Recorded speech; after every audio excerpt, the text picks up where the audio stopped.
I hate spreadsheets. I've worked in Service Desk for nearly 20 years now. I've worked the whole life cycle of Service Desk from first line support right up to Service Desk management. And the one thing that I hate is having to manage IT inventory via a spreadsheet. Even just replacing someone's machine, going onto the spreadsheet, making sure that you unassign their name from that particular machine, assign them to the other one, then the one that you've taken from the user originally, mark it as in inventory, making sure that your team does that consistently whenever they get new hardware or change hardware. It just gets tedious. So for a long time, I've been playing with automations like Zapier and Integromat. I think they're called Make.com now, to just find ways of optimizing the actual management of IT inventory. To sync the information up that I have entered in and then display it to me in a nice, easy fashion that I could just search using filters in a nice GUI. Now, the key problem I faced once I built that system was that it wasn't compliant. So when it comes to ISO standards and ITIL standards, there was no compliance there. Over time, I decided to take a different approach. This approach was looking at compliance first and then building off that. And what I've come up with is using PostgreSQL to basically enforce the compliance and then build automation off that compliance connected to a nice, easy to use front end. So the solution I came up with is a service desk system built off PostgreSQL using NA10's automation power and a nice, simple GUI interface. That's the whole tech stack. A simple system that could be built in house within your organization. Now, in this demo, we've got the IT admin, we've got the manager, IT manager, we've got the service delivery manager, and we've got an auditor. Now, in production, these roles will be enforced via the actual database. So each person, each user will have their own actual role and only see the information that is associated with the role. For example, IT admins can't see anything with regards to software licensing and adding software, etc. So let's go through the platform, and we'll go through the platform as the different personas. So let's start with the IT admin.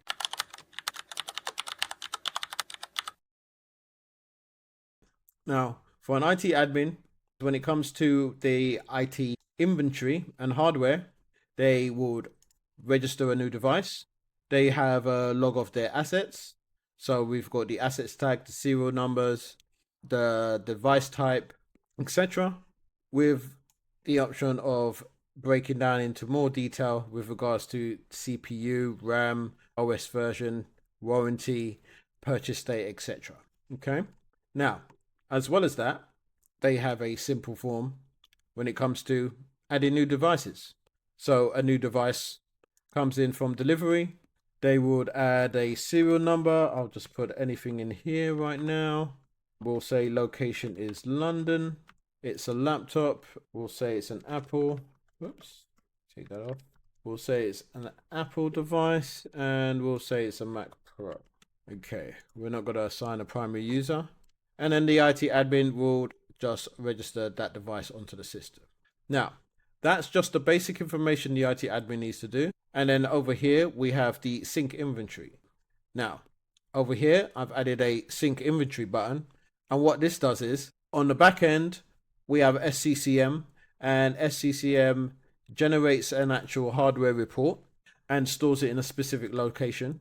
When I click, or when the IT admin clicks on this sync inventory, the NA10 automation takes that information from the SCCM report, compares it to the information that's in Supabase, and fills in any of the necessary gaps. So with regards to the Mac device, once that Mac device goes through the process of being imaged or built, added to the domain, etc., once it's gone through that process, SCCM picks it up as a device on the network, and because of that, it's included in its actual report.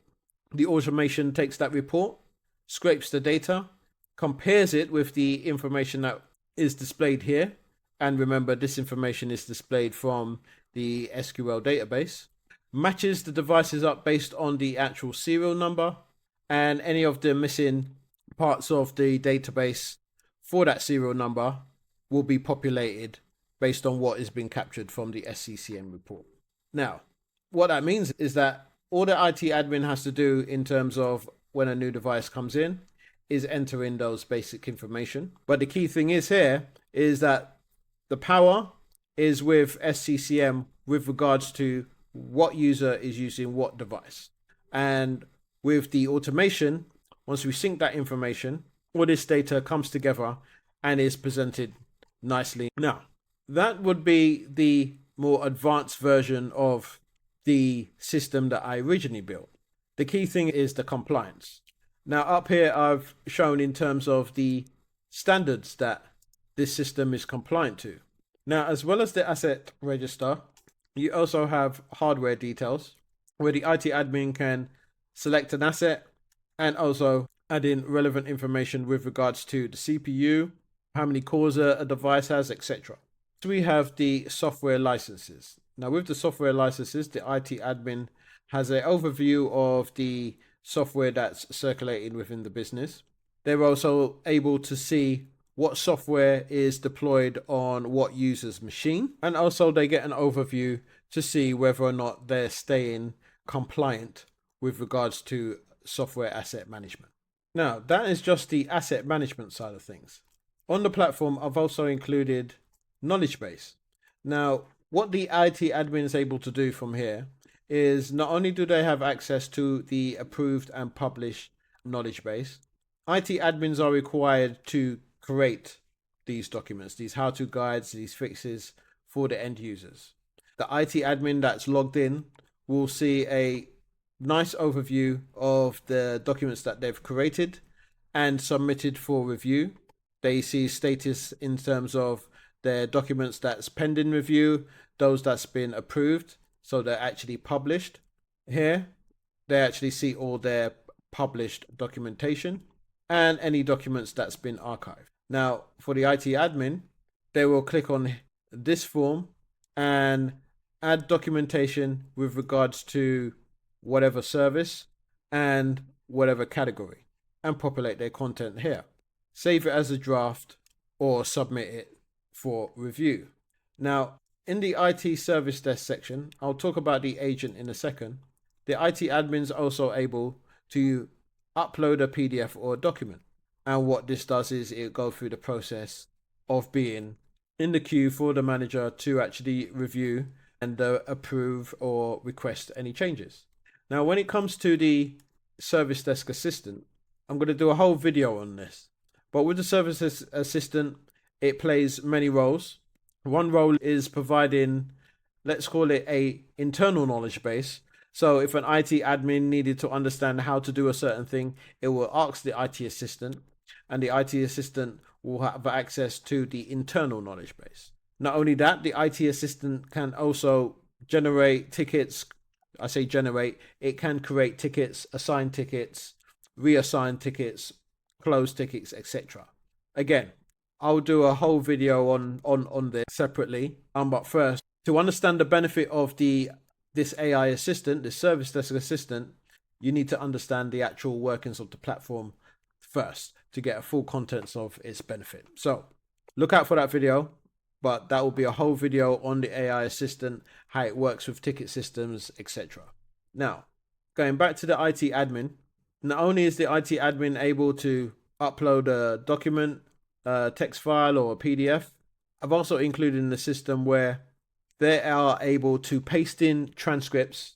So this could be transcripts from YouTube channels in relation to how to do certain things based on the actual services listed here. Or it could be transcripts from Zoom meetings, like Zoom or team training sessions or anything like that. Paste the transcript in here, add the necessary category, whether it's a how-to guide, a FAQ, a policy, whatever it could be.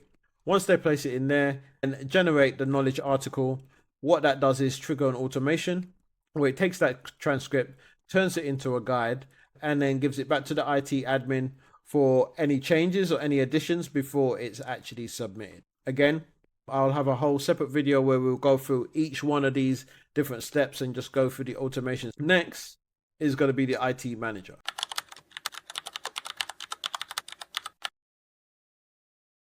Now, for the IT manager, they get a nice overview in terms of published documents, documents that need to be reviewed, etc. Now, they're able to review the documents that has been submitted by the IT admin. So in this example here, I've just thrown in some demo information, as you can see. So here I've set this up for review, and you can see it's been approved. It's not been approved. The IT manager has the option to approve, request changes, reject. They click on request changes. This box pops up. The manager will enter in the changes that they would like to be made to the actual document, and then submit those changes. Again, on the back end, automations with NA10 handles all that process. We'll see that in another video. Next, we have the knowledge base index. Now, with the knowledge base index, the IT manager has the power to add a service, being, in this case, the applications based on what necessary groups, and they have their own acronyms, against the categories. Every document is assigned a service or a category. There is no document in the system, in the database, that hasn't been assigned the appropriate service or category. Next, the IT manager has the backend access to the software catalog. Now, within here, again, they'll see the list of all the software that's rotating within the business. But as well as that, they're able to add software based on any new software that the company adopts within the business. So they have full overview and control of the software catalog. Next, we have the knowledge base. Now, the IT manager here has a more of a deep dive within the actual knowledge base itself. So he gets to see all the documents, any documents that's pending, and any documents that has been archived because they're outdated. Then we move on to software and licenses. So part of the ISO and IEC standards, as well as ITIL 4 and ITIL, as well as ITIL 4 software asset management, the IT manager has full overview with regards to the software catalog, the software that is deployed, where software is being deployed on what machines, as well as the SAM compliance. So the software asset management compliance gets a full overview of a live overview of what's going on within the company.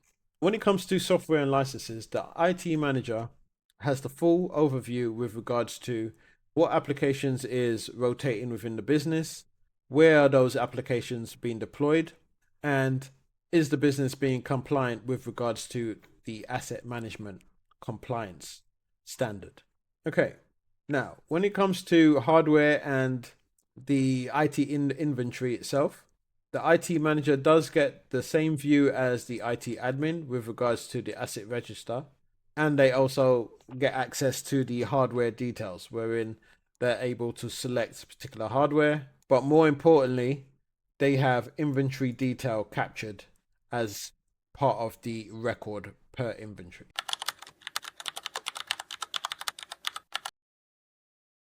Now, as the service delivery manager, what they get to see is mainly reports. So as you can see on the dashboard, they have an overview of the number of assets, the number of software in the software catalog, published articles, i.e. guides, policies, etc. The health monitor gives the service delivery manager the overview of the automations that's taking place in the background and what he or she wants to ensure that the status is all success. Anything that comes up as an error means that something went wrong in that particular automation and it needs to be looked at ASAP. You've got the software asset management compliance snapshot. So the service delivery manager is able to see and make sure that every software that is rotating in the business is compliant, and those that is not is addressed immediately. Okay, if we go back, we've got the knowledge base log. So the service delivery manager is able to see each log in terms of when a document has been submitted to be reviewed, when a manager's reviewed them, how long it's been in pending review status. It sees everything. Anything that's been deleted, rejected, everything's all logged, everything's all captured. Now, as I'm going through this, what you will notice is that I have put the compliance standard that each one of these sections are compliant with. So, for example, when it comes to the health monitor, that is in compliant with ITIL 4. When it comes to the software asset management compliance snapshot, that is compliant to the ISO IEC 19770-1 standard, and so on. Now, for the service delivery manager, when it comes to the IT inventory, they are also able to add devices to the system as well as hardware details. And of course, when it comes to the software and licenses, they have the same access and overview that the IT or service desk manager has access to.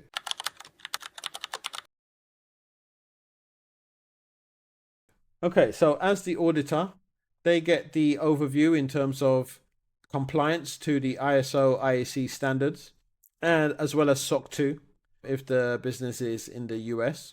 But anyway, auditor will go onto the compliance report page, and here, for example, we're looking at the standard in relation to the ISO 27001 controls, just showing the implementation status of the system. So it shows that, okay, event login is in place, there's an administrator and operator logs, and so on. In this case here, where it shows ownership of assets, partly implemented.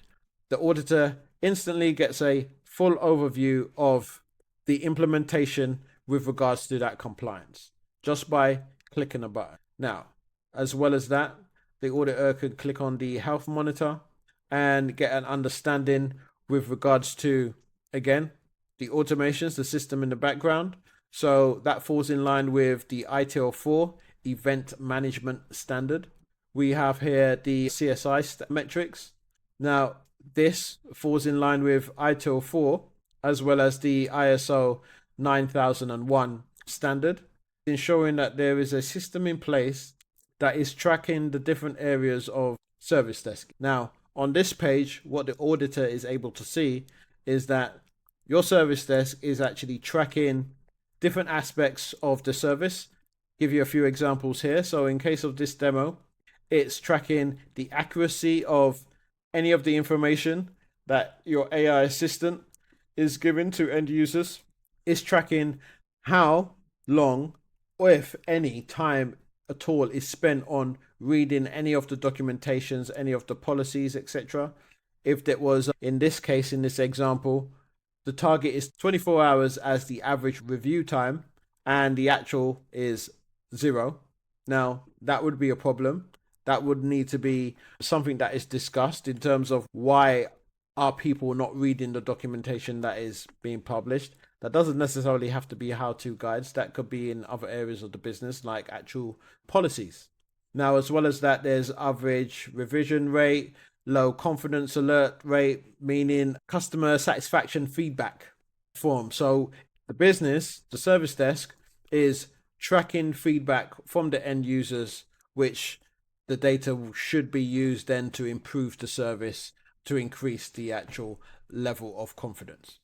Now, that, again, literally under 30 seconds, auditor gets a full overview of that actual standard. That's ITIL 4 and the ISO 9001 standard. Okay, next we'll go on to the knowledge-based document audit log. And what they can see is all the logs with regards to when a document was submitted for review, how long it was stayed in the status of pending review, when the manager reviewed it, what did the manager do, did he reject it, did he delete it, did he approve it, when, and so on. Everything has a date and a timestamp, who it was by, and a unique ID for each particular document. Again, the auditor clicks on a button and is presented with all the information that they need, falling in line with the ISO and the IEC 27001 standard. Okay, so that's the document, knowledge-based document audit log. They also have the compliance snapshot. Again, this takes them back to this page here. So they're able to see the actual applications that's rotating in the business and whether or not each application is compliant or not. Now, when it comes to SOC 2, so the CAB change register, the auditor is presented with a overview. Now, the actual CAB change register is an additional ITSM solution that I've built out. So if I just go here, shows you this is the different solutions that I'm building out off the foundation of the PostgreSQL enforcing compliance. And because it's enforcing compliance, I'm building out the change advisory board register, incident and problem register, access control, and so on, all to comply with these different standards that you see here, which also includes SOC 2. Now, I'm going to do a whole separate video on this. I have actually built this out, but I haven't linked it to this actual demo as yet. But on the video where I demonstrate this actual system, I will have it linked. So that's just to give you an actual overview of other solutions that I've created or in the process of building. Now, to try and solve all the possible problems that Service Desk faces when it comes to compliance, ease of maintaining compliance, and easy, simple auditing when it comes to being audited for whatever standard, whether it's ISO, IEC, ITIL 4, or SOC 2. Now, in my next video, what we're going to do is we're going to take a look at the backend automations in NA10 for each one of these sections so you can understand how that works. And then we'll take a deep dive into the SQL scripts I use to build the foundation that everything that you've just seen has been built on. So for now, take it easy, and I'll see you on the next one.